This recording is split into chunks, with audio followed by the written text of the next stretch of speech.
오늘의 사건 반장입니다. 전북의 한 고등학교에서 학생들에게 살해 협박을 받았다고 주장하는 교사가 한동안 방검복을 입은 채로 수업을 했다는 사실이 뒤늦게 알려졌습니다. 가해 학생들을 상대로 소송을 제기한 가운데 가해 학생 측은 아동학대 혐의로 교사를 고소했습니다. 요양병원에 입원한 어머니가 동료 환자에게 살해당했다는 유족의 제보가 들어왔습니다. 병원에선 어머니가 병 때문에 사망했다는 진단서만 줬는데 수사 결과 동료 환자가 CCTV 사각지대에서 범행을 저지른 걸로 드러났습니다. 직장 내 괴롭힘과 성희롱으로 해고된 후 전 동료들에게 집요하게 연락한 30대가 실형을 선고받았습니다. 경조사금을 돌려달라며 지속적으로 연락했는데 재판부는 이와 같은 행위가 스토킹이라고 판단했습니다. 뾰로롱! 안녕하십니까? 아유, 지금도 비가 오고 있는지 모르겠습니다. 아유, 진짜 날씨가 오락가락해서 말이죠. 예, 진실 추적자 사건 반장 시작합니다. 의대 증원에 반발하는 전공의들의 병원 이탈 본격화되면서 환자 피해가 눈덩이처럼 커지고 있습니다. 이 암 환자 커뮤니티에는 수술이 취소됐다, 미뤄졌다, 별의별 글들이 지금 다 속속 올라오고 있고요. 이 서울대병원에서 제왕절개로 쌍둥이를 출산할 예정이던 임신부가 수술 하루를 앞두고 연기 통보를 받았다는 사연도 지금 들리고 있습니다. 수술실 응급실에서 손발 역할을 하는 사람들이 전공의이기 때문에 예견됐던 상황이죠. 이 환자가 병마가 아닌 병원과 싸울 일은 없게 해야 하지 않겠습니까?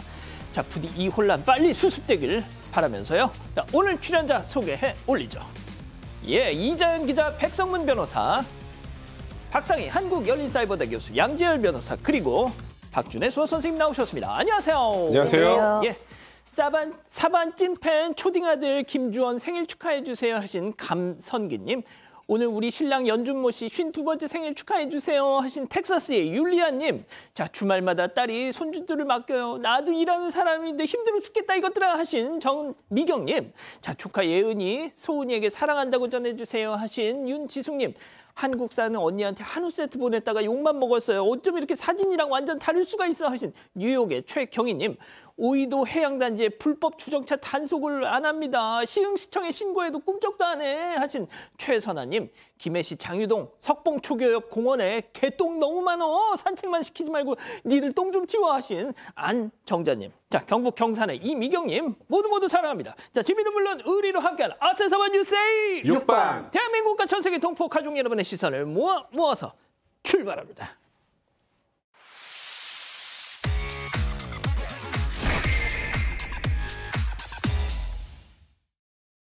첫 번째 달려보죠.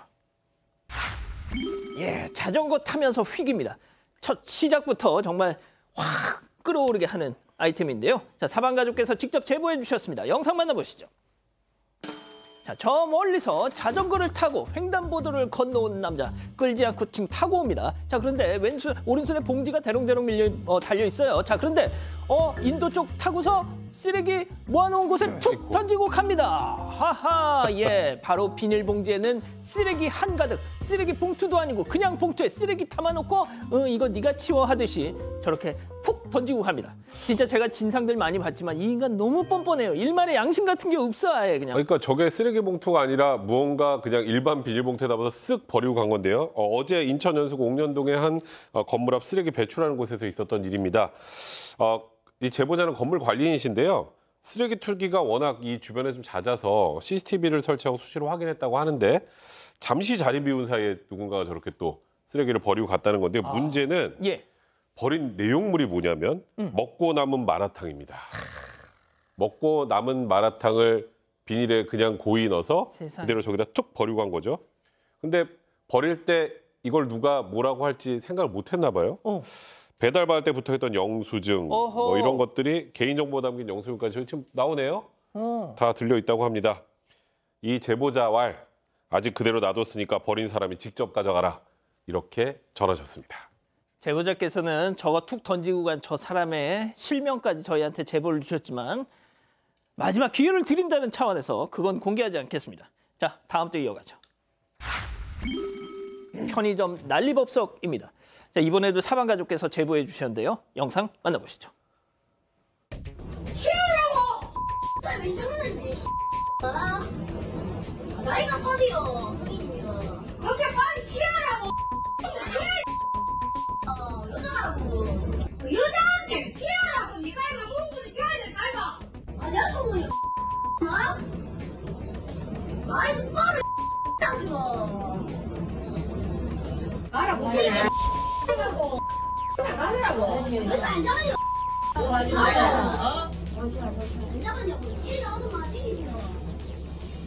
자, 양 변호사님, 저게 대체 무슨 상황인 겁니까? 지금 한 여성이 저 편의점에서 저 정도면 뭐 행패라고 볼 수밖에 없겠죠. 행패를 부리고 있는 상황인 거고요. 여성이었군요. 거의 뭐 업무방해처럼 보이기도 합니다. 근데 저기서 그치질 않고 뭐 다른 사람 휴대전화 뒤에 요즘 비상금 이렇게 휴대전화에 꽂아가지고 다니시는 분들 있잖아요. 예. 5만 원 싹 빼가기로 하면 또 길에서 뭐 친구를 포킹하기도 하고 차량 처리도 시도하기도 하고요. 다른 사람 카드를 이용해서 한 수백만 원 정도 쓴 혐의까지 다 받고 있는 18살 여성입니다. 학교는 중퇴해서 다니지를 않고 있는 상황이고 어쨌든 18살이라 지금 형법이 적용이 되지만 처벌은 소년법으로 아이고. 받거든요. 그래서 아이고. 소년원에 송치해서 가장 무거운 사실 이제 일반 범죄라면 실형 처분이라고 할 수 있는 10호 처분을 받은 상태입니다. 폭행에 절도에 그런데 18살에 낭낭 18세라더니 저게 어떻게 된 겁니까 저거?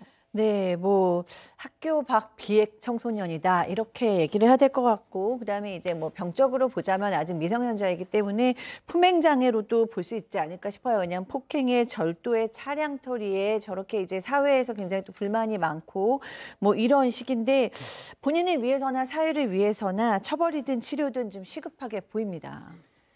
알겠습니다. 자, 다음 또 이어가죠. 세상에 이런 일이.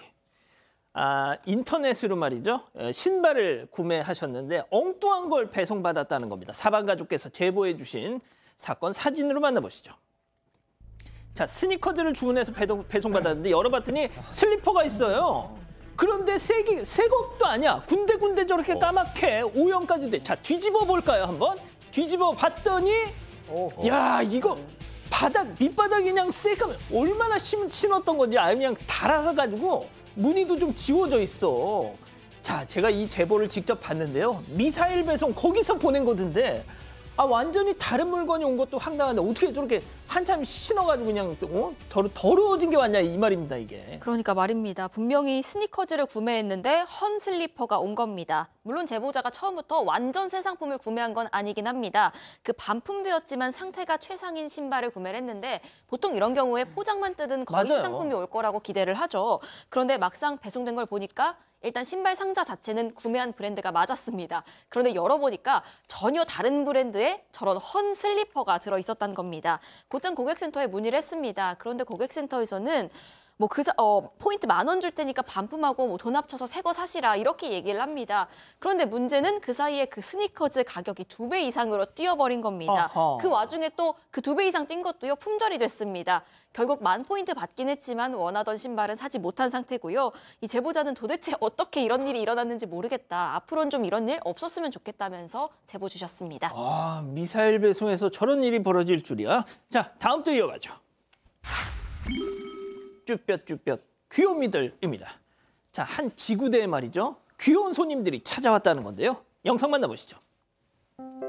자, 지구대 문 앞에서 안절부절 못하면서 팔만 통통 구르는 저 아이들 좀 보세요. 한참 망설이다 문 열고 들어왔어. 자, 바닥에다가 웬 쇼핑백을 저렇게 떡 내려놓더니 바로 나가려고 하니까 야야야 얘들아 니들 이거 뭐야? 자, 내용물을 봤더니 경찰 아저씨들한테 쓴 편지와 선물이 한가득.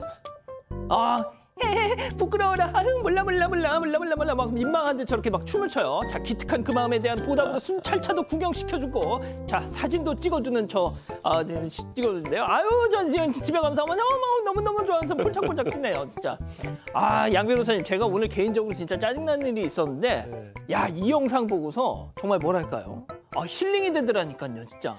그러게요. 이 사건 발생 시간에 늘 주로 나쁜 소식을 전해드려서 저희도 죄송한데 괜히 우리 시청자분들도 이 영상 보시면서 기분이 좋을 것 같습니다. 인천에 있는 한 경찰 지구대에 저렇게 두 아이들이 찾아와서 밖에서 쇼핑백을 들고 쭈뼛쭈뼛 하다가 어렵게 들어와서 무슨 범죄 자수하다듯이 들어와서 놓고 가려는 걸 너희들 이게 뭐야라고 경찰관분들이 불러세워서 물어보고 자, 보니까 딱 내려놓고 그냥 도주하려고 했어요. 도주. 도주하려고 했는데 멈춰. 경찰이 멈췄죠. 내용을 보니까 손편지하고 선물들이 들어있었던 세상에. 겁니다. 그러니까 평소부터 경찰관 분들에게 감사한 마음을 가지고 있어서 저렇게 말을 해왔다라는 얘기를 듣고 어떻게 합니까? 이게 정말 예쁜 벌을 내려야죠. 그래서 지구대 안에 견학도 시켜주고 또 범죄를 안 저질러도 순찰차를 탈 수 있는 특권을 잠시 누리게 해줬던 겁니다. 예, 커서 타면 안 돼요. 자, 다음 또 이어가죠. 출근길 냠냠쩝쩝입니다. 자, 역시 사방가족께서 지하철 안에서 어떤 황당한 장면을 목격하셨다는 겁니다. 영상 만나보시죠. 자, 이곳은 지하철 아니란 말이죠. 한 여성이 음식이 가득 된 통을 저렇게 들고 있는데 비닐 장갑까지 끼고서 그 채소를 입에다 쏙 넣었어 지금. 주변을 또 그 와중에 또 둘러보네 또. 그러면서 저칼로리 식사를 냠냠 쩝쩝 이마까지 또 긁어요 또. 아유, 배고프면 뭐 먹을 수도 있지 뭐 별걸 갖고 다라고 하시려나요? 저는 이건 진짜 좀 아닌 것 같은데. 네, 지난 16일 오전이고요. 수도권 지하철 서해선 일산 방면 열차입니다.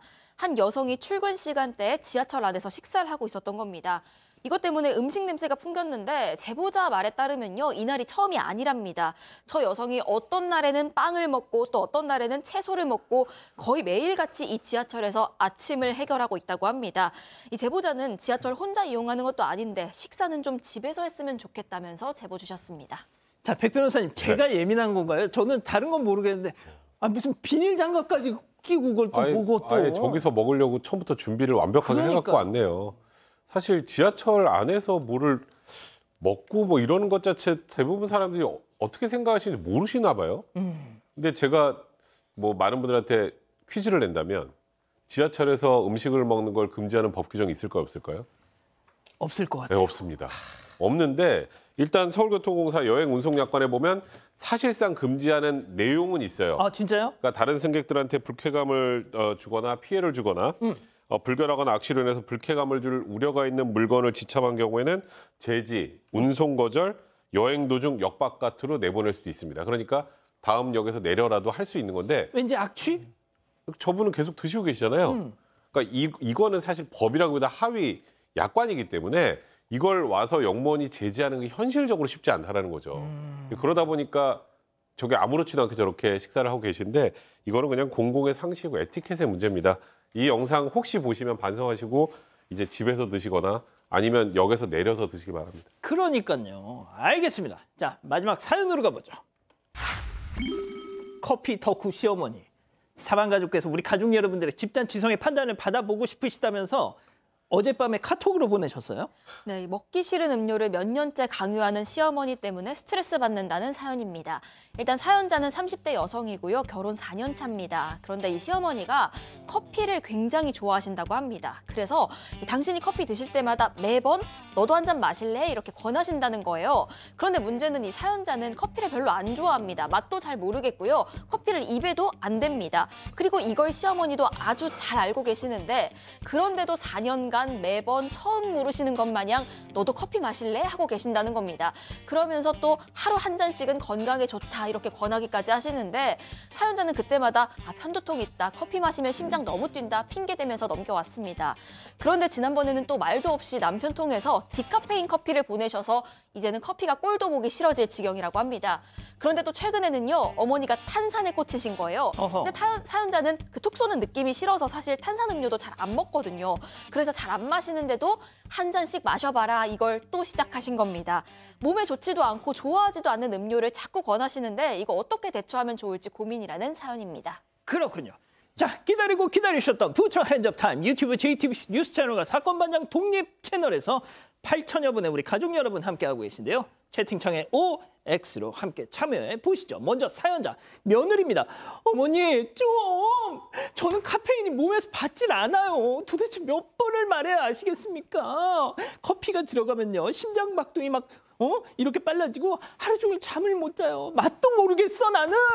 혼자 드시라고요. 이젠 그것도 모자라서 탄산음료까지. 왜 그러시는 거예요 도대체? 저 괴롭히시면 혹시 기분 좋으세요? 동그라미. 백성민, 왜 내렸어? 아니. 진짜 왜 이렇게 급하게 내리셔. 아이, 딱 좋습니다. 그러니까. 다음 시어머니예요. 어머머머머머 얘 말하는 것 좀 봐. 누가 보면 아주 그냥 시애미가 며느리 잡으려고 일부러 못 먹는 거 막 강요하는 줄 알겠네. 예. 그래서 내가 너한테 디카페인 보내줬잖니. 어? 아이고 내 친구 상희는 주말마다 며느리하고 동네 브런치 카페 가가지고 커피 한잔 하면서 수다도 떨고 한다길래 내가 그게 너무 부러워가지고 나도 우리 며느리랑 한번 커피 한번 마시고 싶다 한 것뿐인데 시애미를 아주 그냥 잡내 잡아 액습니다. 예. 자, 양 변호사님. 먼저 이제 사연자분을 탓하고 싶은 생각은 없어요. 사연자분의 심정은 충분히 이해가 가는데 다만 어르신들 가끔 이렇게 본인이 좋아하시는 거를 그러니까 악의는 아닌데 그냥 무조건적으로 습관적으로 절대 고치지 않고 이렇게 권하시는 분들이 계세요. 제 주변에도 계신데 뭐 저희 어머님이 그러신다는 건 아니고요.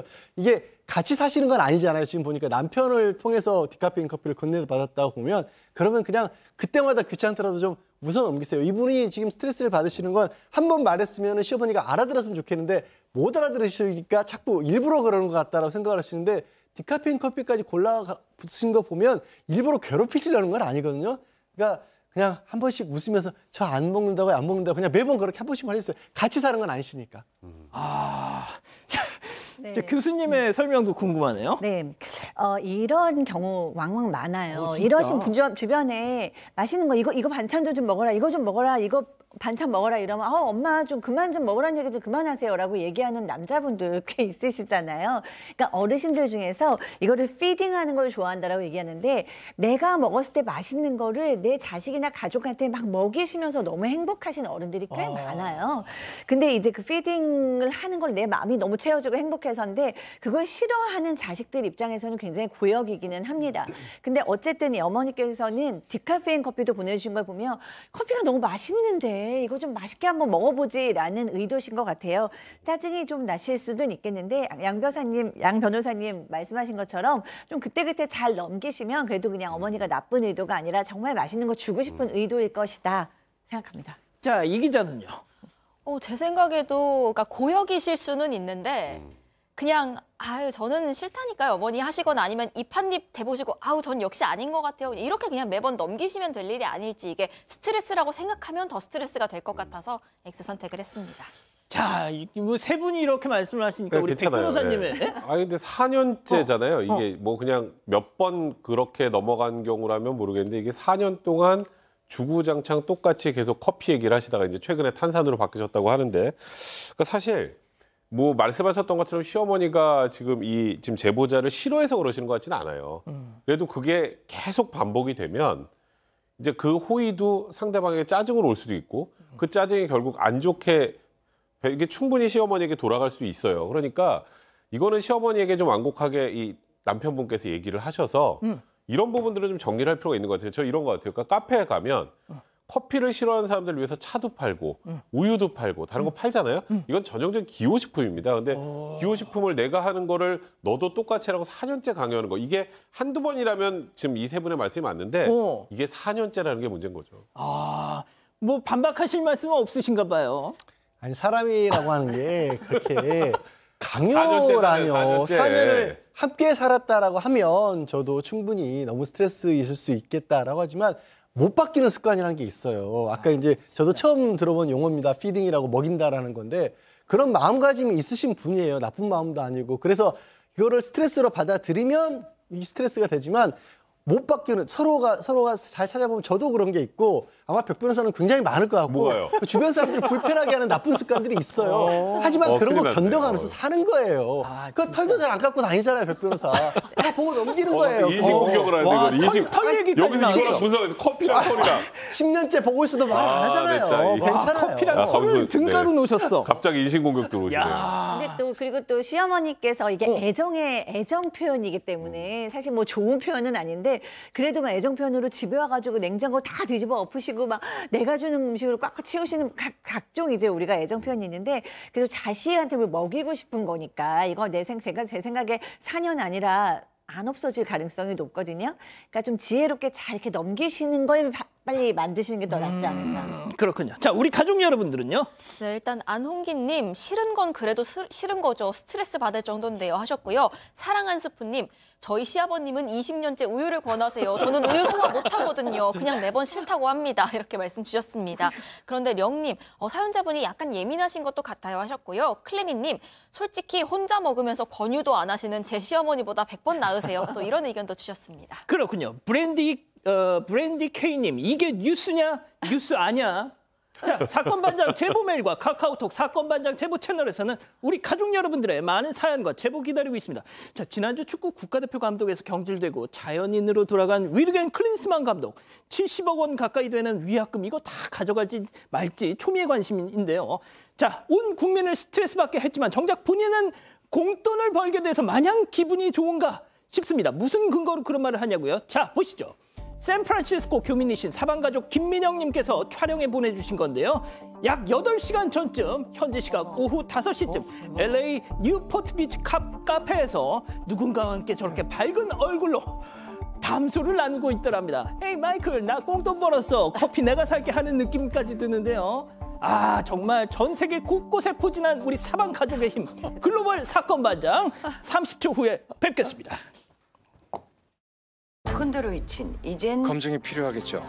어떤 콘드로이친인지, 충분히 콘드로이친을 담았는지. 기능성은? 그건 기본 아닌가?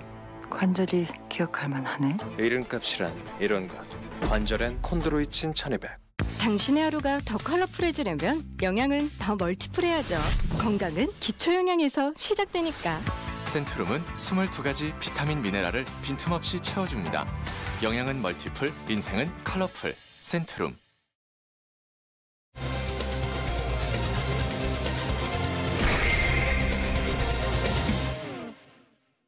전북의 한 고등학교에서 학생들에게 살해 협박을 받았다고 주장하는 교사가 한동안 방검복을 입은 채로 수업을 했다는 사실이 뒤늦게 알려졌습니다. 가해 학생들을 상대로 소송을 제기한 가운데 가해 학생 측은 아동학대 혐의로 교사를 고소했습니다. 어떻게 된 일인지 알아봅니다. 저는 진짜 주말 동안에 이 기사를 보고 너무 좀 놀랐는데 저희가 이 해당 선생님하고 연락이 닿았습니다. 한 고등학교에서 벌어진 일이에요? 네, 전북에 있는 고등학교고요. 이 선생님에 대한 가해 학생이 2명입니다. 한 2년 전부터 이 학생들을 지도를 해왔는데 이 학생들이 슬리퍼 신고 맨발로 수업에 15분이나 늦어놓고 출석부에서 지각 지워달라 이렇게 요구를 한다거나 그렇지 않으면 다른 학생들이랑 같이 참여하고 또 도와야 하는 그런 상황인데 제대로 참여를 안 해서 수업 태도 문제가 있다거나 이런 상황들이 계속 이어져 왔습니다. 이 처음에 가해 학생들에게 뭐라고 좀 얘기를 해봐도 나아지지 않았다고 하고 이 과정에서 이 학생들은 학생들대로 또 불만을 키워왔다고 합니다. 이러던 도중에 수업 중에 다른 학생들 앞에서 선생님에 대해서 모욕하고 조롱하고 또 욕설까지 이어졌고요. 이것 때문에 이 선생님은 위협을 느끼기도 했다는 겁니다. 그러다가 지난해 이 학교에서 운동 경기가 있었습니다. 그런데 가해 학생은 자신의 반이 뭔가 그 경기에서 진 겁니다. 그랬더니 화가 나서 욕설을 하고 소리 지르고 기둥을 걷어차고 난동을 피웁니다. 그래서 관람하는 또 사람들도 또 다른 학생들도 다들 놀랄 정도였고요. 그래서 선생님이 그 행동 보고 하지 마라 이렇게 제지를 했습니다. 혼을 냈는데 그랬는데도 불구하고 계속 난동을 피우고 또 휴지통을 발로 차면서 나갔다는 겁니다. 그런데 그때 이후부터 이게 지난 여름쯤인데요. 살해 협박이 시작이 된 겁니다. 자, 2년 전부터 선생님을 상대로 폭언, 조롱 이게 계속 이어졌고 특히 이제 지난해 여름부터 이게 더 나가서 살해 협박까지 했다는 겁니다. 선생님은 뒤늦게서야 이걸 알게 됐다고 하는데요. 자, 선생님 얘기 직접 한번 들어보시죠.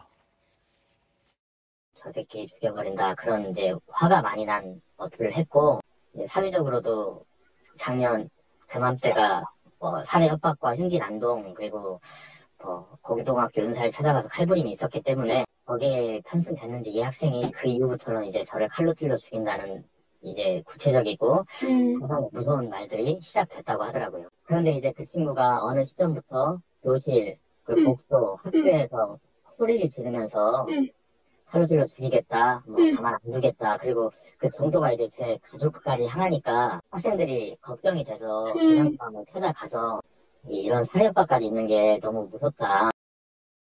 백 변호사님 옛날에 진짜 백 변호사님이나 저나 이렇게 학창 시절에 선생님들이 뭐 아이들 많이 때릴 때 있지 않습니까? 그러던 시절에도 뭐 생활지도과 선생들이 막 그렇게 매질을 했지만 그 양반들이 나중에 걔네들 졸업하고 나서 어떻게 무슨 일을 당했다는 얘기는 전 들어본 적이 없었거든요. 저도 한 번도 들어본 적이 없어요. 야, 그러니까 이제 나중에 지나면서 아 그런 선생님이 있었어 하고 뭐 뒤에서 뒷담화하는 경우는 있었지만 그런 경우는 없었죠. 자, 오죽하면 다른 학생들이 그 선생님한테 찾아가가지고 선생님 위험해요, 피하셔야 돼요 그랬다는 거예요. 그러니까 이거는 정말 제가 이게 사실인가 의구심이 들 정도로 정말 너무 황당한 사건인데 이 선생님 주장에 따르면 지난해 여름부터 이 가해 학생들이 다른 학생들 앞에서 선생님 반드시 죽여버리겠다.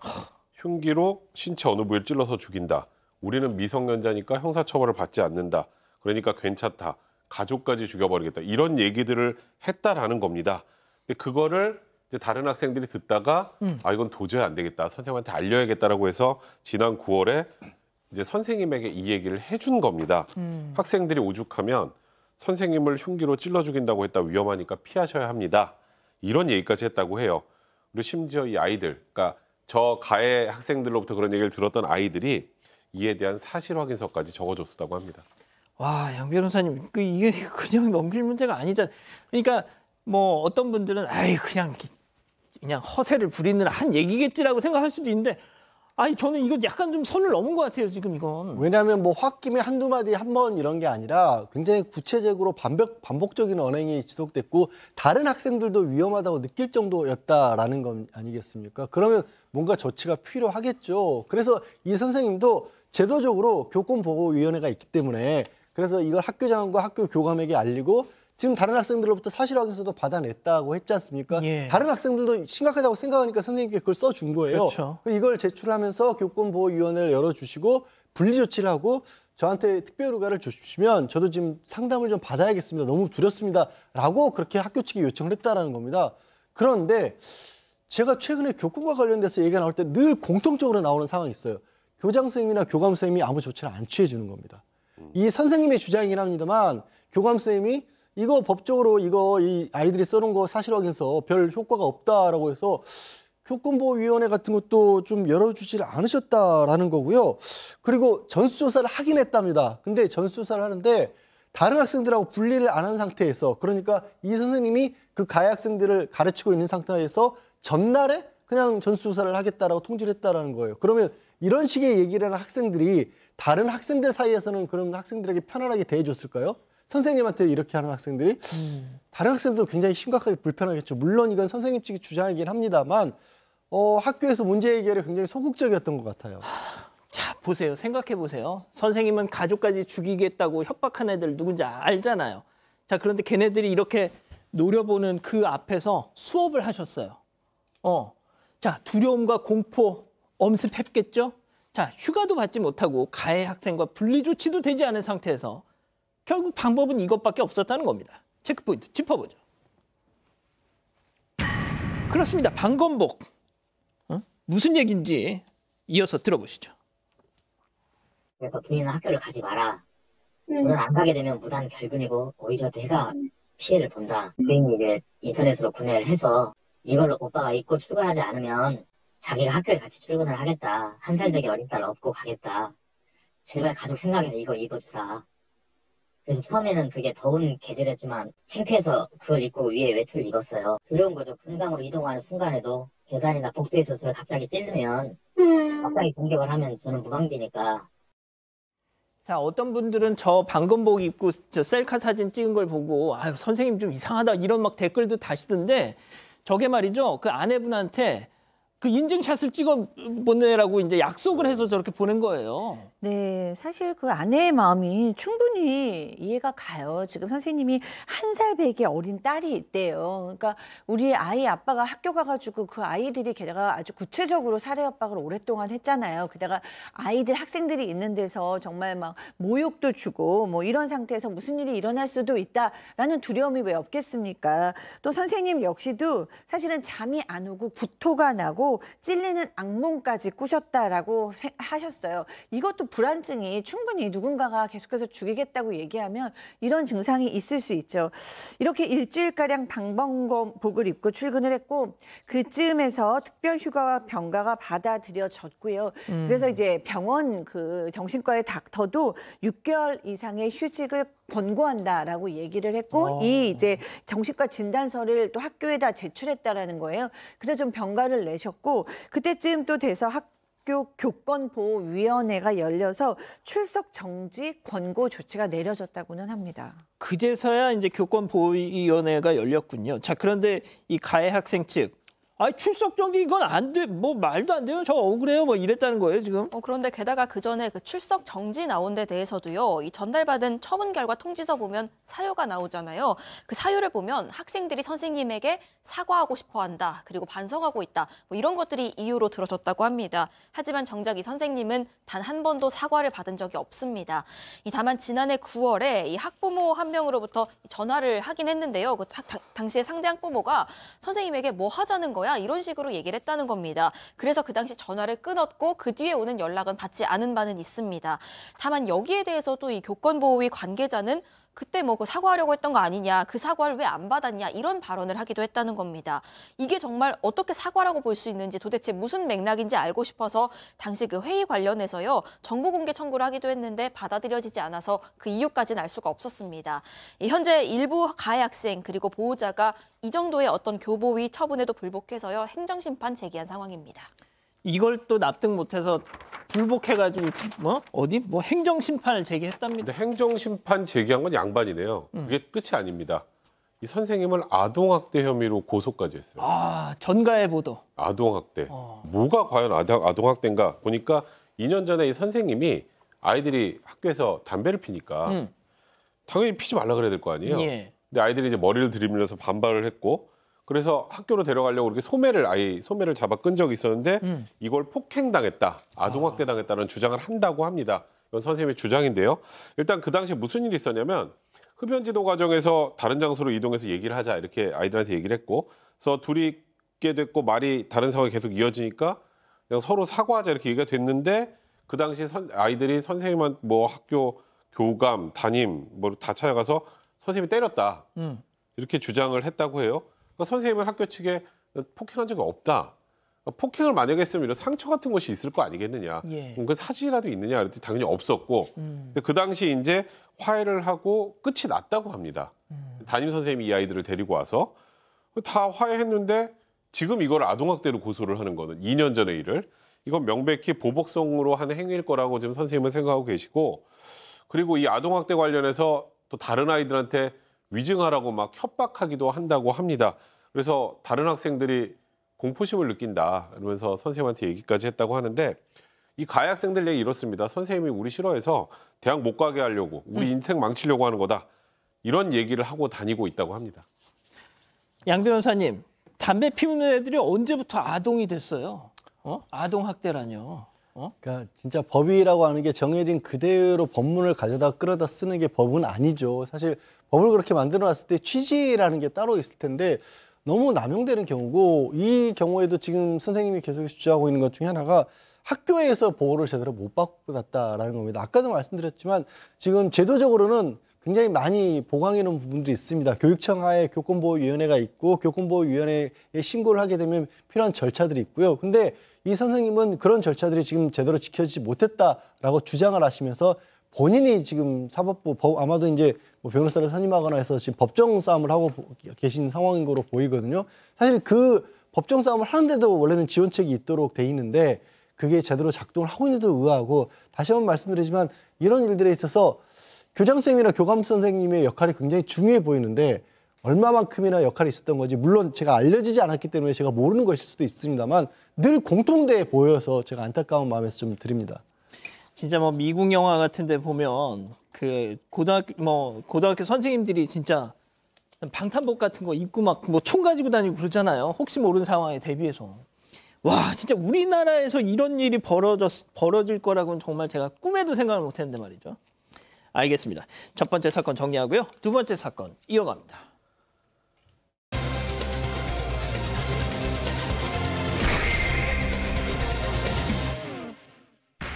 요양병원에 입원한 어머니가 동료 환자에게 살해당했다는 유족의 제보가 들어왔습니다.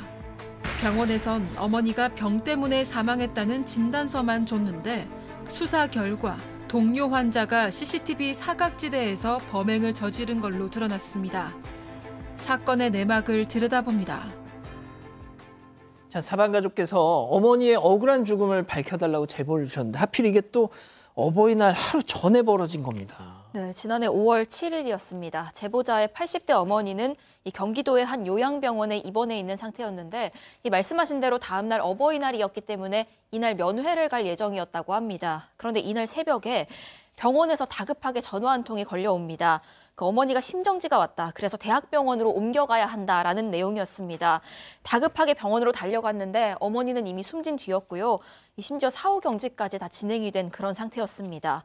그런데 이 당시 제보자가 충격받고 오열하고 이런 가운데 병원에서 사망진단서를 건네줍니다. 그런데 이 진단서에 어머니가 병사했다고 적혀 있는 겁니다. 그러면서 이 병원 측에서는 어머니 빨리 모시고 나가라 이렇게 큰 소리까지 쳤다는 게 제보자 주장입니다. 자, 병사. 자, 그런데 제보자가 숨진 엄마의 몸을 이렇게 막 뒤적뒤적하면서 봤더니 이상한 정황이 한두 군데가 아니었다는 거죠. 이 얘기 직접 들어보시죠. 뭔가 미심쩍은 게 어머니가 이미 사후 경직이 되어 있는 상황에서 뭐 이렇게 뒤에 목덜미부터 해서 멍이 엄청나게 져 있더라고요. 목덜미 있는 데가 시커멓게 멍이 지고 이 등 뒤까지 다 멍이 져 있더라고요. 그래서 그러면서 저희가 장례식장 모시면서 어머니를 국가수 부검 의뢰를 한 거죠, 우리가. 자, 그래서 국가수 부검 결과 어떻게 나왔습니까? 정말 충격적인 결과가 나왔는데요. 그 결과는 제가 잠시 후에 얘기를 해드리고 일단은 어머니가 사후 경직이 일어난 뒤에도 목 뒤에 이렇게 계속 멍자국이 있었고 근데 그거를 심폐소생하는 과정에 생긴 멍자국이다 이렇게 얘기했다는데 그게 믿기지가 않았는데 근데 어머님의 이제 상황을 처음 목격한 사람, 그러니까 시신을 최초 발견한 간병인의 얘기로는 새벽 5시 10분경 정도 됐었는데 어머니가 침상이 아닌 바닥에서 쓰러져 있었다는 거예요. 그럼 그게 심폐소생을 하면서 바닥으로 내릴 리는 없고 그래서 이제 이게 무슨 다른 사건이라고 생각은 못하고 일단 이 가족분들 입장에서는 혹시 어머니가 낙상사고를 당한 게 아닌가. 그렇죠. 그래서 부검을 의뢰했다고 합니다. 부검을 의뢰해서 국가수에서 부검을 했는데 그 결과는 정말 충격적이게도 경부압박 질식사. 많이 들어보셨죠? 목졸림에 의한 질식사. 그러니까 다른 사람, 제3자에 의해서 강제적으로 누군가가 목을 졸라서 어머님이 사망했다는 것을 알게 된 겁니다. 양 변호사님, 그럼 살해당한 거잖아요. 그렇습니다. 그리고 범인은 주변에 있는 사람들로 추정이 됐습니다. 왜냐하면 이 안에 다른 제3자가 들어갔던 흔적 같은 것이 아예 없었기 때문에. 하지만 이게 수사가 쉽지는 않았던 게 병실 내부에 누군가 있었는데 그 안에 환자 5명 그리고 간병인이 있었어요. 총 이제 6명이 용의자가 되는 용의선상에 올랐는데 이 문제가 병실 내부에는 CCTV도 없고 그리고 잠들어 있거나 아니면 또 치매 환자분들이었기 때문에 명확하게 밝히기가 어렵습니다. 근데 병원 내부를 면밀히 살펴보니까 복도에서 병실 쪽을 비추고 있는 CCTV가 있어서 그걸 통해서 다른 환자들의 다 동선을 추적을 해보니까 딱 한 사람, 그러니까 어머니 옆 침대를 쓰는 70대 환자 한 사람이 그 어머니 주변에 접근했을 가능성만이 남아있고 나머지 사람들은 전혀 접근할 가능성이 없었던 걸로. 그래서 이 환자를 70대 환자를 범인으로 특정을 할 수가 있었습니다. 자, 같은 병실을 쓰던 옆 침대 70대 여성. 대체 왜 이 제보자의 어머니를 살해한 걸까요? 체크포인트 짚어보죠. 질투. 자, 강한 질투심을 느꼈다. 가해자가 피해자에게. 자, 제보자의 이야기 직접 또 들어보시죠. 시기의 질투랍니다. 우리들은 거의 매일같이 어머니께 전화드리고 뭐 주일마다 어머니 모시고 나가고 저희 형제들이 어머니한테 좀 요양병원에 어머니가 재활차 모시기는 했어도 그렇게 어머니한테 각별히 신경을 쓰고 그렇게 했는데 이 여자는 자기 자식들이 뭐 어떤 사연인지 모르겠지만 전화도 없고 뭐도 없고 했는데 이제 5월 7일이 그때 어버이날 어머니 외출이 그때 완전히 저기가 됐던 거죠, 구조가. 그래서 근데 이 여자가 어머니의 행동 상황, 뭐 밤에 몇 시에 소변을 보고 이런 것까지 다 체크를 해놓고 미리 이제 계획적으로 범죄를 이제 구상을 했던 거예요. 자, 80대 할머니네 가족들이 항상 이렇게 가족들이 많이 오니까 그거에 질투를 느낀 70대 할머니가 목 졸라서 살해했다?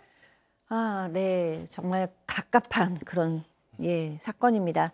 경찰 조사에 따르면 이 70대 환자는 어버이날을 맞아 그 80대 할머니는 또 이제 가족들이 자식들이 와서 또 외식을 할 거라는 얘기를 듣고 자기는 그렇지 못한데 그 비교가 돼가지고 굉장히 기분이 나빴다라는 식의 진술을 했다고 해요. 그러니까 오늘 이 돌아가신 할머니께서는 이 자식들이 번갈아가면서 매일매일 면회를 오고 주말에도 늘 모시고 나가서 외식을 하고 어머니 날은 뭐 당연하고 전화도 늘 하고 이랬다고 합니다. 그런데 이 70대 여성은 그런 게 전혀 없으니까 물론 시기 질투는 날 수도 있고 비교되는 상황이 굉장히 고통스러울 수는 있어요.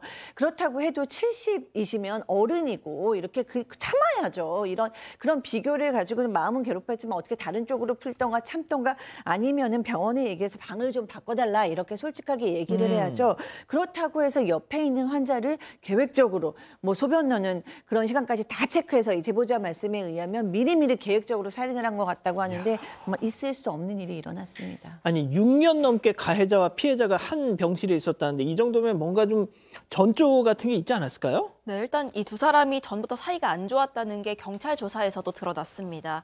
일단 이 제보자에 따르면 용의자로 지목된 70대 환자는 그 병실에서 이른바 군기반장 역할을 자처했다고 합니다. 이 목소리도 크고 또 자기 주장이 강한 그런 타입이었는데 반면에 이 제보자의 어머니는 좀 말수도 적고요. 조용하고 또 혼자서 밥 먹고 운동 가거나 일기 쓰고 이런 성향이었다고 합니다. 이 경찰 조사에 따르면요. 이 70대 용의자, 이 제보자의 어머니에 대해서 짜증난다, 싫다 이런 어떤 부정적인 얘기를 주변에 계속 해왔던 것으로 조사가 됐습니다. 또 경찰 조사에서도 질투심이 났다는 것까지는 인정을 했습니다. 다만 이 70대 용의자는 살인 혐의는 부인한 것으로 전해졌습니다. 그러면서도 경찰이 거짓말 탐지기 조사하자고 했을 때 이것도 거부하긴 했습니다. 자, 양 변호사님, 그 병원에서는 사인을 병사라고 했잖아요. 그건 괜찮은 겁니까? 문제가 있죠. 분명히 잘못이죠. 그리고 사실 그래서 이 유족분들은 병원도 또 다른 가해자나 마찬가지다라고 지금 지목을 하고 있습니다. 왜냐하면 원래대로라면 이 병원에서 자정무렵부터 새벽 5시 사이에 회진을 돌아야 한답니다. 근데 회진을 돌지 않았대요. 만약에 간호사가 회진을 돌았더라면 이 사건을 막을 수 있었을지도 모르는데 막지도 못했고 두 번째로 이 살인 사건인데도 불구하고 병사라고 기록했으면 허위 진단서를 발급한 거 아니겠습니까? 이것도 문제가 있고요. 게다가 이 허위 진단서를 발급해준 사람이 또 군의관이었답니다. 군의관이요? 군의관이 왜 민간병원에서 일을 합니까? 그러게요. 이것도 잘못이었어. 이거는 이제 군수사기관에서 수사를 하고 있다라고 하고 있고요. 다만 아까 처음에 말씀드린 것처럼 왜 그런 병원에서 충분히 관리를 못해서 이 어머님이 숨지게 만드느냐 이 부분에 대해서는 업무상 과실치사로 지금 고소를 했지만 이거는 경찰에서 불송치 결정이 났지만 이의 제기를 해놓은 상황이라고 합니다.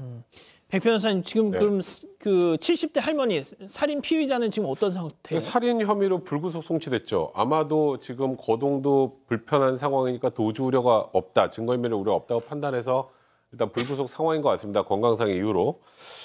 근데 참 이게 받아들이기 쉽진 않죠. 사실 이 유족 입장에서는. 병원에 있어요? 그렇죠. 지금 병원에 있습니다. 뭐 일단은 피해자 그 유족분의 얘기로는 살인 피의자는 변호사가 코치한 대로 병원에 누워만 있는다 이렇게 얘기를 하고 계시고 사실 병원 업무상 과실치사는 현실적으로 인정되기 좀 어렵습니다. 그러니까 거짓말을 한 것도 사실이고 뭐 병사라고 거짓말했다는 부분에 대해서 굉장히 분노하실 수밖에 없겠습니다만 이 어머니의 사망, 그러니까 이 70대 여성의 가해 행위로 사망하는 것과 병원의 업무상 부주의가 인과관계 인정되기는 사실 쉽진 않을 것 같아요. 이제 그러다 보니까 지금 현재 상황에선 누군가 제대로 처벌받는 건 없는 것 같고 어머니는 사망했고 그러니까 정말 유족 입장에서는 분통 터질 수밖에 없는 그런 상황인 것 같습니다. 알겠습니다. 두 번째 사건 일단 이렇게 정리하고요. 세 번째 사건 이어갑니다.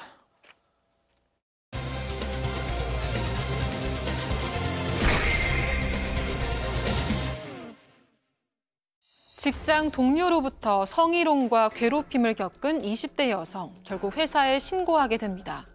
징계위원회가 진행 중인데도 직원은 지속적으로 메시지를 보냈고 심지어 남편의 연락처까지 알아내서 연락해왔는데요. 결국 징계를 받아 회사로부터 해고 통보를 받은 직원. 하지만 그의 만행은 여기서 그치지 않았습니다. 이번에는 다른 동료들에게까지 집요하게 연락을 하기 시작한 건데요. 참다 못한 전 동료들은 이 직원을 법정에 세우게 됩니다. 그에게 과연 어떤 처벌이 내려졌을까요? 자, 사건 내용 좀 알아볼까요? 네, 한 사단법인에서 이 30대 남성이 이 직장 동료를 성희롱하고 또 직장 내 괴롭힘 한 혐의로 이 의혹을 받습니다. 그래서 징계위원회가 열리게 됐는데 이 남성을 신고한 게 20대 여성이었습니다. 그런데 이 남성은 징계위 와중에도 이 여성에게 받지 않는데도 전화를 하고 지속적으로 연락을 취한 겁니다. 그런데 신고자가 한 명이 아닙니다. 또 다른 20대 여성 직원도 피해를 입었다고 신고를 했는데 이 여성 직원도 연락을 받은 게 마찬가지였습니다. SNS 메신저로 징계위 관련한 연락을 계속했는데요. 이 여성이 업무적인 것 외에는 나에게 연락하지 말라 분명히 얘기를 했음에도 불구하고 지속적으로 연락을 한 겁니다. 자, 결국 이 회사에서 해고가 됐어요. 해고가 됐는데 이후에도 직장 동료들은 어처구니 없는 연락을 지속적으로 받게 됩니다. 체크포인트 짚어보죠. 경조사비 돌려줘? 네, 웃으면 안 되는데 헛웃음이 나옵니다. 뭐냐면 직장 동료 4명에게 연락을 해서 그 약속한 추금 못 받게 되는데 어른으로서 부끄럽지 않느냐. 뭐가 부끄럽다는 얘기인지 모르겠는데 하여튼 부끄럽지 않냐라고 동료들에게 이렇게 보낸 겁니다. 본인이 부끄럽다는 게 아니라 당신들 부끄럽지 않아? 이렇게 얘기를 했던 거고 내가 그 장례식장에서 10만 원씩 그거 드렸으니까 그거는 돌려줘야 될 거 아니냐. 이런 메시지를 동료들에게 보냈는데 더 진짜 충격적인 건 그 동료 4명 중에 2명은요. 본인이 성희롱해서 괴롭혔던 그 피해자들이 포함되어 있어요. 그 피해자들에게도 저런 식의 메시지를 보냈던 겁니다. 아, 그러니까 나는 갑질 또 뭐 성희롱 이런 걸로 회사에서 잘렸는데 내가 그동안 뿌린 이 부조금 야, 니들 토해내 뭐 이런 거 아니에요 지금? 근데 그것도 되게 구체적으로 보냅니다. 민법상 경조사 채권은 드린 금액으로 내가 돌려받는 게 맞다. 좀 뭘 좀 아는 것 같은데? 아닙니다. 아니에요? 증여죠. 이게 무슨 대여금이에요. 저 축의금 낼 때 빌려주는 거 아니잖아요. 아, 그렇죠. 그거는 증여죠. 증여. 이게 법률 용어로 굳이 말하면 그러니까 본인이 돌려받으려고 저를 대여금이라고 주장을 하고. 그러니까 지금 뭐 경조사 그 채권이라는 거 채권. 그러니까 내가 줬으면 돌려줘야 되는데 내가 못 받을 상황이 되면 그거는 말도 안 되는 소리인데 어쨌건 그런 얘기를 말도 안 되는 얘기를 하면서 또 야 어떤 부장님 땡땡 부장님은 생일 선물 안 준 거 돌려달라고 하니까 깔끔하게 돌려주던데 참 다르다. 그렇게 또 비아냥거렸다는 거예요. 근데 이게 한두 번이 아니고요. 4개월 동안에 걸쳐서 전 직장 동료들에게 보낸 메시지 횟수만 무려 210회입니다. 자, 양 변호사님, 그러면은 저 문자를 받은 피해자들은 이렇게 말씀하실 수 있는 거 아니에요? 너 그럼 우리 집 빈소 와가지고 너 먹은 육개장 토해내 뭐 이런 거. 못하잖아, 자기는. 아니 그것도 참 어처구니가 없는 얘기. 응대 자체가 하기가 싫었겠죠. 본인들을 그렇게 괴롭혔고 성희롱까지 했던 사람이 그런 문자 메시지를 보내는 것 자체를 응대를 안 했을 거 아니에요. 응대를 안 하니까 어떻게 되냐면 가족들에게까지 문자를 보냅니다. 내가 뭐 이전 회사로 지금 뭐 택배를 보낸 게 있는데 잘못 보냈으니까 그거 찾아갈 건데 건드리면 가만두지 않겠다. 그 물건 건드리면 뭐 이런 식의 연락을 하는 겁니다. 심지어 뭐 자기가 괴롭혔던 사람의 배우자에게까지 뭐 사진 찾아갔던 사진을 이렇게 찍어서 보내고 했던 겁니다. 그러니까 이 피해자들로서는 도저히 이걸 참을 수가 없었던 상황이었던 거고 결국 스토킹 혐의로 고소를 했어요. 그랬더니 한다는 얘기가 내가 그 피해자들 연락했던 게 이 피해자들이란 건 이미 괴롭힘과 성희롱으로 그 피해를 입혔던 피해자들이에요. 그 피해자들에게 한 7분, 8분밖에 연락 안 했는데 무슨 얘기가 스토킹이냐. 스토킹 아니다. 라는 또 변명 아닌 변명을 했습니다. 자, 백 변호사님, 하긴 말이죠. 우리가 보통 스토킹 범죄 이런 거 다룰 때 보면 막 수백 회 막 이렇게 막 연락을 하는 사람들이 많잖아요. 그런 거에 비하면 7, 8번은 좀 덜한 것 같기도 하고. 제가 말씀드리고 싶은 게 법을 좀 잘못 배운 것 같아요. 뭐 어디서 많이 좀 뭐 듣긴 한 것 같은데 아까 저 경조사비 그것도 대여금. 그렇고요. 대여금이라는 것도 그렇고 스토킹이라는 거는 횟수가 무조건 몇 회 이상 100회 이상 이런 게 아니에요. 내용하고 의도가 굉장히 중요합니다. 근데 내용 자체가 피해자를 공격하려고 하는 내용 또 아까 보니까 20대 여직원 또 남편 연락처까지 알아내서 문자를 보내고 이건 굉장히 부적절한 내용 아니었겠습니까? 회사까지 가서. 네, 그렇죠. 그런 그 피해자를 공격하는 내용이나 의도 같은 거를 생각한다면 횟수가 몇 번 되지 않더라도 충분히 스토킹이 된다라는 거고요. 피해자들은 지금 피해자는 뭐 사과나 이런 걸 받은 게 아니라 계속 지속적인 공격만 받아왔잖아요. 그러면 피해자들은 상당한 정적 충격과 고통, 불안과 두려움을 겪는 것으로 보이고 전혀 피해자들로부터 용서받지 못했다는 걸 고려할 때 유죄가 인정됐고 집행유예 2년이 선고됐지만 징역 10개월에 징역형을 선고받기도 했습니다. 스토킹 이게 횟수가 중요한 게 아니다. 자, 교수님. 정말 세상 살다 보니까 별인간들이 다 있습니다. 좀 정리 좀 해주세요. 네, 그런데 이 사람 지금 이 여성들한테는 20대 여성 성희롱과 괴롭혔던 이 여성들한테만 뭐 8회 출회인 거고요. 총 문자 횟수는 210회입니다. 그러니까 스토커들의 전형적인 그렇게 끊임없이 괴롭히고 협박하는 행동을 한 거예요. 그런데다가 지금 이 사람이 징계위원회에 있는 동안에도 계속해서 문자를 보냈고 그다음에 이제 이 문자를 보낸 사람 중에 본인이 성희롱 이나 직장 내 괴롭힘 피해자도 들어가 있었고 나아가서 그 사람이 그 피해자의 남편에게까지 연락을 했다는 점에서 이 사람은 스토커가 맞다라고 봐야 되고요. 또 이렇게 꼭 절제하고 근신하고 조심해야 되는 이 상황에서도 전혀 본인의 충동을 절제하지 못한다는 점에서는 또 충동 조절에 아주 큰 문제가 있는 사람이다라는 생각이 듭니다. 그렇군요. 알겠습니다. 자, 세 번째 사건 정리하고요. 별별 상담소 이어갑니다.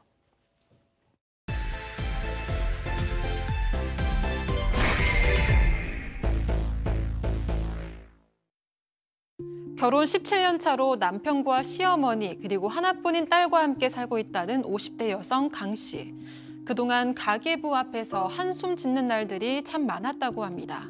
남편에게 한 달에 3만 원, 5만 원, 10만 원씩 용돈을 받으며 생활하면서도 남편의 월급이 얼마인지 돈은 제대로 모으고 있는 건지 까맣게 몰랐다고 하는데요. 이렇게 경제권을 꽉 쥔 남편은 온갖 스트레스를 아내와 딸에게 풀면서 괴롭혔지만 팔은 안으로 굽는다고 했던가요? 함께 살던 시어머니조차도 도움은커녕 불난 집에 기름만 부을 뿐이었습니다. 쌓이고 쌓인 갈등이 결국 폭발해서 급기야 집에서 나가라는 남편. 어머니 명의의 집이니 나눠줄 것도 없다는 식인데요. 정말 법대로 하면 맨몸으로 나가야 하는 걸까요? 자, 평소 사건반장 보시면서 많은 위로를 받으셨다는 분께서 직접 제보를 주셨는데 시어머니와 무려 17년을 함께 사셨다. 자, 그러면 결혼하자마자 바로 합가를 한 건가요? 네, 맞습니다. 이 50대 여성 강모 씨고요. 결혼 17년 차입니다. 이 남편은 선으로 만났습니다. 사실 둘 모두 그 자리가 딱히 나가고 싶은 자리도 아니어서 그냥 대충 만나고 들어와야겠다 싶어서 대충 입고 나갔는데 또 뭔가 잘 맞는 부분이 있었던 건지 이 남편이 애프터 신청을 했다는 겁니다. 그렇게 한두 번 더 만나면서 친해지고 결국 결혼까지 하게 됐습니다. 남편은 1살 연상이고요. 둘 사이에는 고등학생 딸이 1명 있습니다. 이 시어머니는 80대인데요. 시아버지는 일찍 돌아가셨습니다. 그래서 이 남편을 혼자 어렵게 키워오셨습니다. 그래서인지 남편이랑 시어머니가 서로를 좀 끔찍하게 생각하는 면이 있고 그래서 결혼하자마자 시어머니랑 같이 살게 된 면이 있습니다. 시어머니 명의의 작은 아파트가 있어서 거기에 들어가서 함께 살게 된 거고요. 이 신혼초의 부부는 열심히 모아서 그냥 조금씩 늘려가자 이렇게 얘기를 했다고 합니다. 근데 진짜 왜 이렇게 결혼만 하면 우리나라 남자들은 다 효자가 되는 걸까요? 그러게요. 저도 그런 것 같아요. 저도. 예, 저도 알 수가 없지만. 아니, 뭐 정말. 핑계를 대자면 이런 건 있어요. 총각 때 이렇게 내 맘대로 살았으니까, 결혼했으니까 이제 어른이 되었으니까 나도 좀 잘 살아야겠다라고 하면 좋은데, 자기가 잘 살아야 되는데, 그거를 꼭 아내에게 시키는 거죠. 어른 노릇을. 그러니까 이제 아내분들이 굉장히 이제 힘들어 하는 건데, 이 남편분은 좀 도가 좀 심했던 것 같아요. 그리고 이게 어머니에게 잘하는 게 아니라 아내에게 제대로 못하는 거예요. 단적인 예를 제보자분이 보내주셨는데 아이를 낳을 때 출산이 임박해서 남편과 같이 병원에 갔답니다. 산부인과 가야 하는데 아니 아이 낳을 때가 돼야 되는데 갑자기 같이 왔던 남편이 안 보이더라는 거예요. 그래서 혼자 분만실 들어갔다 아이 낳고 와보니까 나중에 나타났다는 거죠. 아니 당신 병원 왔다가 어디 갔어? 라고 하니까 어머니가 아니 그 아이 낳으려면 한참 시간이 있어야 되니까 집에 갔다 와라 그래서 어머니랑 같이 집에 들어갔다가 나중에 왔다라는 거예요. 정말 기도 안 찰 노릇이긴 한데 뭐 엄마 말만 잘 듣는 초등학생인가요? 이게 무슨 황당한 일이겠어요. 이 사연이 그동안 비슷한 일이 참 많지만 너무 단적인 예라서 이 사연을 보내주신 겁니다. 진짜 애 낳을 때 옆에 없는 신랑 이거 진짜 평생 가는 거 아닙니까 이거? 뭐 아내들이 계속해서 원망하거나 아쉬워하기는 하는데 예를 들어서 어쩔 수 없는 상황, 뭐 일이 뭐 지방에 있었다거나 뭐 아니면 아이가 남편이 지금 부재했는데 아이가 빨리 나왔다거나 아니면 남편이 아팠다거나 뭐 이런 충분히 이해할 수 있는 상황에서는 여성들이 혼자 낳는 경우도 많습니다. 또 남편 없이 출산하겠다고 그 의지를 가지신 분들도 많고요. 근데 오늘 사건은 얘가 다르죠. 네, 정말 남편이 있었으면 간절히 원하는데 어머니께서 애 낳으려면 멀었다, 집에 가 있어라. 그러니까 또 쪼르르 가서 집에 있다가 결국 출산 때 없었다는 거니까 너무 서운하고요. 그런 얘가 지금 한둘이 아닌 것 같아요. 보니까 이제 아침이면 어머니랑 이제 셋이 밥을 먹는데 이 강 씨는 좀 밥을 천천히 먹는 스타일이라고 합니다. 그런데 이제 어머니께서 먼저 드시고 설거지를 시작하시는 거예요. 그러면은 남편도 빨리 먹었으면 아내는 이제 먹지 않았으면 남편이 가서 설거지를 도와드리면 되는데 그때부터 발로 툭툭툭 찬대요. 그러니까 그만 먹고 가서 네가 설거지해라는 얘기예요. 세상에. 너무 그러면 이제 일어나가지고 가서 이제 그만 먹고 어머니가 하시는 설거지 이어받아서 하는데 그걸 너무 자주 하니까 참다 이제는 말로 하세요라고 얘기했다고도 합니다. 세상에 저 식탁 아래 저 발로 툭툭 치면서 야 사파 잘 그렸네요. 빨리 가서 도와드려. 이거 아니에요 지금. 근데 이것뿐이 아니에요. 이거면 이 정도까지면 그냥 또 넘어갈 수 있는 건데 17년 동안인데 이렇게 이 정도밖에 없었겠어요? 근데 이제 경제적 무능력까지 여러 가지의 문제들이 더 있습니다. 남편이 원래 의류회사를 다니고 있었는데 결혼하면서 인터넷 쇼핑, 의료 쇼핑몰을 차리게 됐어요. 하지 마. 벌써 느낌이 안 좋죠? 다 빚입니다.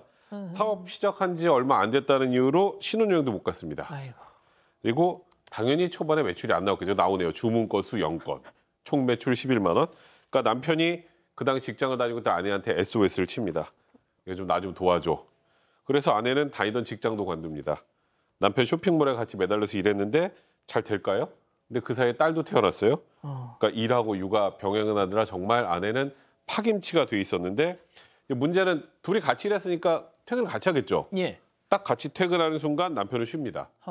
그리고 집에서 딸을 봐주던 시어머니는 며느리에게 손녀를 툭 던지고 이제 네가 봐 바톤 터치하고 가버렸다고 합니다. 우리 아들은 푹 쉬고 야 네 새끼 네가 받아라 이거구만요 지금. 그러니까 강 씨 입장에서는 회사에서 퇴근하면 다시 집으로 육아 출근하는 그런 일상이 된 겁니다.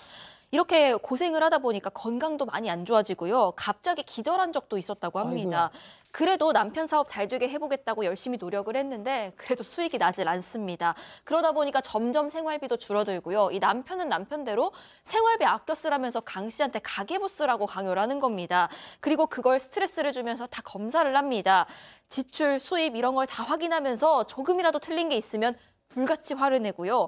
아내 용돈을 줬는데 그 당시라고 하더라도 그 아내 용돈을 달에 3만 원씩 1년을 줬습니다. 그러다가 겨우 올려서 5만 원씩 좀 주다가 몇 년 뒤에야 올리고 올려서 10만 원까지 받고 살았다고 합니다. 그 당시 정말 숨이 막혔다고 전해왔습니다. 아니 이 액수가 이게 말이 됩니까 교수님?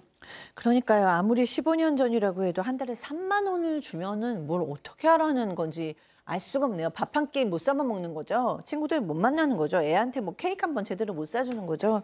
그러면서도 이제 가계부는 쓰라고 얘기를 하고 더 안타까운 건 뭐냐면 아내들이 가계부를 쓴다면 수입이 얼마인지 지출이 얼마인지 아내가 그걸 이렇게 전체적으로 관리를 한다는 그렇죠. 의미잖아요.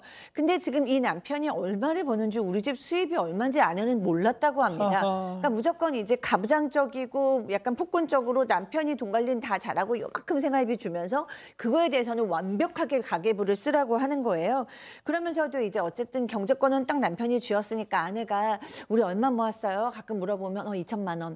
또 이제 뭐 한참 지난 후에 또 얼마 모았어요? 그럼 3천만 원 이렇게 얘기해서 이 아내는 순한가 봐요. 그런가 보다라고 생각을 하고 있었는데 이제 좀 어느 날 이사를 하게 되었다고 합니다. 그래서 돈이 필요해서 그동안 이제 모은 돈을 알 수 좀 보게 되었는데 보니까 나한테 그 아내한테 얘기해 준 것보다 훨씬 돈을 많이 모았던 거예요. 오. 그런데 그 모았던 걸 잘 나누고 서로 잘 썼으면 얼마나 좋았겠어요. 그렇죠. 그렇지만 그 아내한테 말했던 그 외의 비용은 다 개인적으로 쓰는 거예요. 개인이 쓰던가 아니면 주식에 투자를 하던가 어쨌든 이 아내는 몰랐다고 합니다.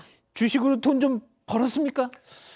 날렸겠죠. 왜냐하면 이게 보면 아내에게 알리고 사실 이게 좀 황당한 상황인 게 아내가 그냥 집에만 있었던 것도 아니고 일을 같이 했잖아요. 그런데도 불구하고 얼마를 버는지 어떻게 얼마를 쓰는지 알려주지 않았던 겁니다. 주식 할 수도 있어요. 지금 아내분이 정말 서운한 건 뭐냐면 그렇게 같이 일해서 번 돈으로 만든 종잣돈으로 주식 투자를 하는데 자신은 얼들이 얼마를 쓰는지 몰랐던 거고 엄마한테는 다 얘기를 했다는 겁니다. 그 얘기를. 그래서 시어머니는 다 알고 있는데 아내는 모르고 있었다는 거예요. 막상 이사를 해야 되는데 돈은 또 모자랐답니다. 그러니까 어떻게 하겠어요. 원래는 그렇게 돈 벌어서 분가를 해서 따로 살려고 했지만 결국 시어머니 있던 집 원래 같이 살던 집 팔고 그 돈에 대출 받아서 다시 시어머니랑 다시 같이 살게 됐고 그 와중에 대출 받은 돈은 또 같이 일을 해서 갚았다라는 겁니다. 그러니까 아내는 일하는 데는 쓰는 거고 나머지는 전혀 알 수가 없었던 거고요. 알고 보니까 또 이 남편이 지방에 분양받은 집이 하나 있었대요. 근데 그 집은 또 다른 사람한테 세를 줬던 거고 그거라도 또 관리를 잘해서 그럼 또 불렸느냐? 아니요. 그 세 주면서 받은 보증금은 또 어디다 날려버리고 없었더랍니다. 자, 보세요. 돈도 안 줘, 돈도 못 벌어, 돈은 또 있는 대로 다 날려먹어. 자, 이것뿐만이겠습니까, 교수님? 네, 그냥 뭐 제작 그 작년에 친정 어머님이 돌아가셨는데 그 친정 어머님이 돌아가시고 나서 강 씨가 심적으로 굉장히 많이 힘들었는데도 뭐라고 얘기를 하냐면 네가 밥 몇 끼 못 챙겨줬으니까 생활비도 좀 떼야겠어. 그러면서 생활비를 떼고 줬다라는 거예요. 그리고 이제 그런 것들이 합쳐져서 부부가 이제 몇 달 동안 지금 얘기를 안 하고 있는데 남편은 미안하다고 얘기를 하기는커녕 지금 서로 안 좋은 상태에서 뭐라고 얘기하면 집을 나가라.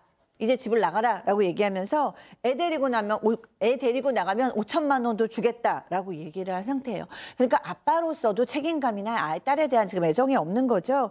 근데 문제는 지금 살고 있는 집은 시어머니 명의고 남편 집도 명의로 된 집도 있지만 거기에는 지금 대출을 완전히 최대치까지 다 끌었었기 때문에 빚밖에 없다는 거예요. 그래서 이제 그 먹고 살 길도 좀 막막한데 남편이 거기서 사실 나 빚밖에 없기 때문에 맨몸으로 나가라 그럴 수도 있는데 이 정도면은 굉장히 내가 챙겨주는 거야 라는 식으로 얘기한다고 합니다. 자, 야, 내가 너 그래도 생각해서 5천만 원 준다는 거야. 너 이거 먹고 떨어져. 약간 이런 느낌이에요. 자, 하지만 말이죠.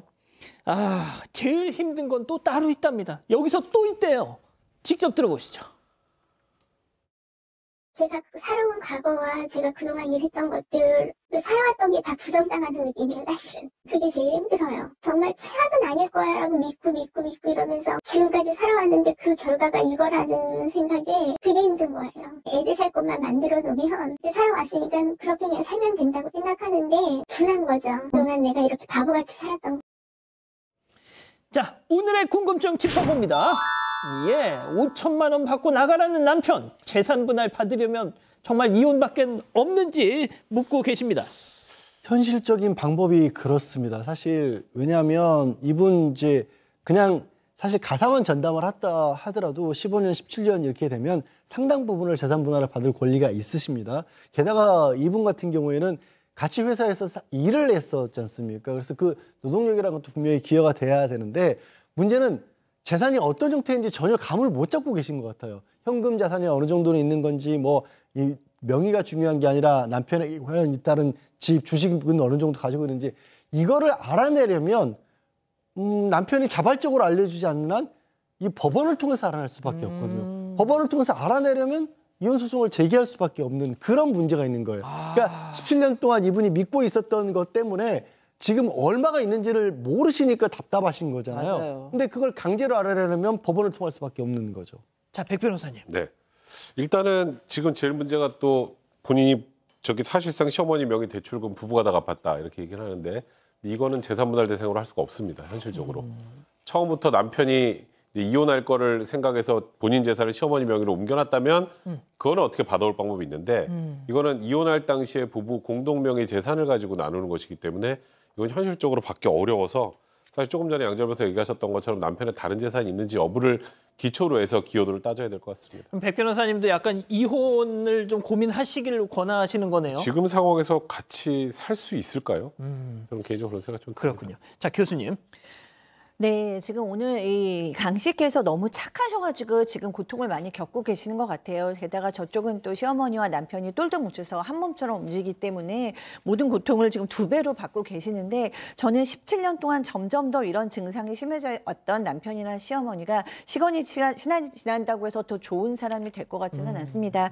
그렇기 때문에 힘드시겠지만 지금이라도 본인이 힘을 내시고 딸과 함께 정말 미래를 도모하시고 정말 용기를 내시는 게 중요할 것 같습니다. 사실상 좀 결단을 내리시라고 한 것 같아요. 자, 우리 가족 여러분들은요? 네, 원영애님, 제보자분 꼭 악착같이 다 받아내세요 하셨고요. 먼지님, 남편 시어머니 본인들에 대해서 사람들 뭐라고 하는지 꼭 사반 보고 있었으면 좋겠습니다 하셨습니다. 아휴, 자, 별별 상담소 이렇게 정리하고요. 글로벌 픽 이어갑니다.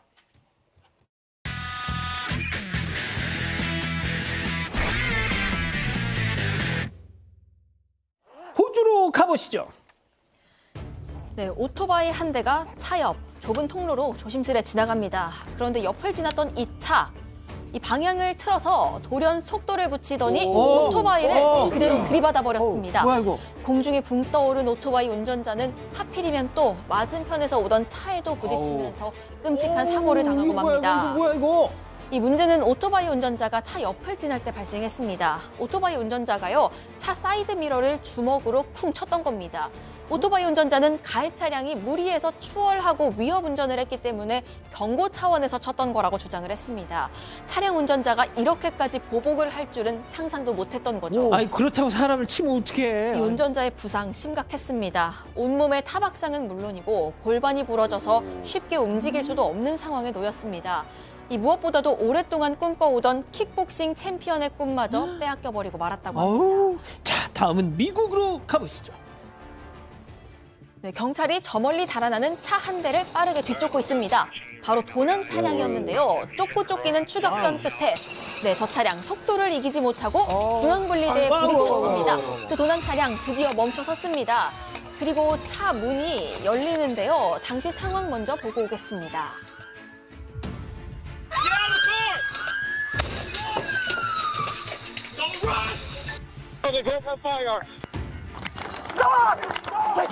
Drop the gun! Let me see your hands! Get on the ground now! Get on the ground! Get on the ground! 네, 이 사람들 총까지 가지고 있었습니다. 결국 경찰과 경찰견에게 딱 포위가 되고 말았습니다. 이들은 바로 이 총으로요, 차주를 위협해서 차를 훔쳤던 겁니다. 더 충격적인 거, 이들의 나이입니다. 고작 12살, 13살밖에 되지 않았다는 겁니다. 이런. 10대 형제였습니다. 이들은 차를 훔치기 전에 총으로 사람들을 위협하면서 돈까지 빼앗았다고 합니다. 결국 청소년 법정에 서게 됐고요. 이 10대 형제는 불법 총기 소지, 또 절도 및 강도 혐의로 기소됐습니다. 자, 다음은 영국으로 가보시죠. 네, 차단기가 이미 내려간 선로 건널목입니다. 차들도 다 멈춰 있죠. 근데 이 남성 굳이 닫혀있는 차단기를 억지로 밀어내고 저렇게 선로 안으로 들어옵니다. 설마. 게다가 반려견까지 데리고 나오네요. 그렇게 터벅터벅 선로를 가르러 가더니 이번에도 역시나 차단기를 밀어내고 나갑니다. 이게 지나가네. 열차가 들어오죠. 근데 뭐야 이거. 네, 근데 열차는 원래 그냥 지나갔어야 했는데 신호를 무시한 채 무턱대고 선로를 올라온 저 남성 때문에 속도를 줄여 멈췄던 겁니다. 네, 가까스로 사고는 피했는데요. 기관사는 물론 열차 안 많은 승객들에게 큰 피해를 줄 수밖에 없었겠죠. 네, 또 차 안에서 이를 보고 있던 운전자들 역시 놀란 가슴을 쓸어내려야 했습니다. 자, 다음은 최근 온라인에서 화제가 되는 영상 함께 보시죠. 네, 차 블랙박스 카메라에 당황한 한 할머니가 보이죠. 네, 주차된 차 앞에서 어쩔 줄 몰라 하는데요. 이를 본 사람들도 달려와 할머니를 도우려고 합니다. 네, 차문을 열어보려고도 하고 또 창문을 두드려도 보는데 안에선 아무런 반응이 없습니다. 그런데 갑자기 차가 움직이더니 네, 그대로 현장을 빠져나갑니다. 이 모습에 할머니는 머리를 감싸지는데요. 자율주행차예요? 네, 바로 이 남성 때문이었습니다. 가던 길을 돌려 어디론가 향하죠. 바로 할머니의 차였는데요. 차 타이어가 펑크난 것 같다. 그러면서 도와주겠다며 할머니 차에 덥석 올라탔고 저 남성이 차문을 걸어 잠갔던 겁니다. 네, 도와준다는 말에 속아 눈앞에서 차를 저렇게 빼앗겨버린 할머니, 그 자리에서 망연자실할 수밖에 없었습니다. 아니 지금 도둑놈이에요? 네. 경찰도 쫓아왔지만 이미 늦은 후였습니다. 아직도 할머니의 차를 찾지 못한 상황인데요. 이 경찰은 용의자 얼굴이 찍힌 영상을 공개해서 공개 수배에 나섰다고 합니다. 아, 그렇습니다. 저렇게 모자이크 안 하면 잡을 수 있다니까요. 예, 좋습니다. 자, 사랑하는 사건 반장 가족 여러분, 따뜻한 밤 보내시고요. 저희는 내일도 별이 6개 반, 4반, 6반 저녁 6시 반에 다시 옵니다. 안녕히 계십시오.